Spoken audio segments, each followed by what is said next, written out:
Barbie, director and co-writer Greta Gerwig's Summer Splash, is a dazzling achievement, both technically and in tone.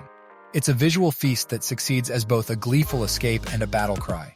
So crammed with impeccable attention to detail is Barbie that you couldn't possibly catch it all in a single sitting. You'd have to devote an entire viewing just to the accessories, for example. The costume design, led by two-time Oscar winner Jacqueline Duran, and production design, led by six-time Oscar nominee Sarah Greenwood, are constantly clever and colorful, befitting the ever-evolving icon, and cinematographer Rodrigo Prieto, a three-time Oscar nominee, gives everything a glossy gleam. It's not just that Gerwig and company have recreated a bunch of Barbies from throughout her decades-long history, outfitted them with a variety of clothing and hairstyles, and placed them in pristine dream houses. It's that they've brought these figures to life with infectious energy and a knowing wink. Barbie can be hysterically funny, with giant laugh-out-loud moments generously scattered throughout. They come from the insularity of an idyllic pink-hued realm and the physical comedy of fish-out-of-water moments and choice pop culture references as the outside world increasingly encroaches. But because the marketing campaign has been so clever and so ubiquitous, you may discover that you've already seen a fair amount of the movie's inspired moments, such as the 2001 A Space Odyssey homage and Ken's self-pitying 80s power ballad. Such is the anticipation industrial complex. And so you probably already know the basic plot.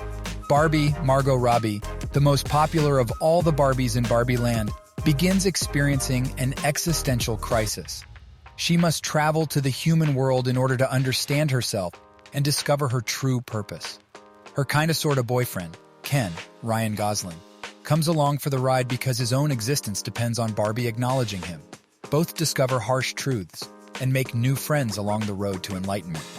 This bleeding of stark reality into an obsessively engineered fantasy calls to mind the revelations of The Truman Show and the Lego Movie, but through a wry prism that's specifically Gerwig's. This is a movie that acknowledges Barbie's unrealistic physical proportions and the kinds of very real body issues they can cause in young girls, while also celebrating her role as a feminist icon.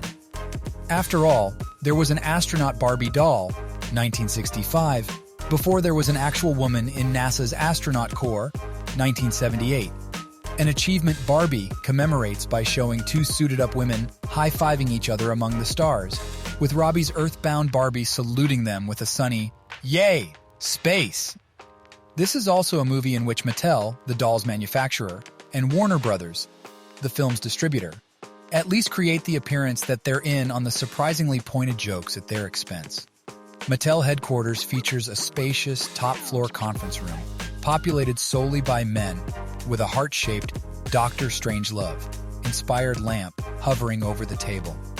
Yet Will Ferrell's CEO insists his company's gender-neutral bathrooms up the wazoo are evidence of diversity.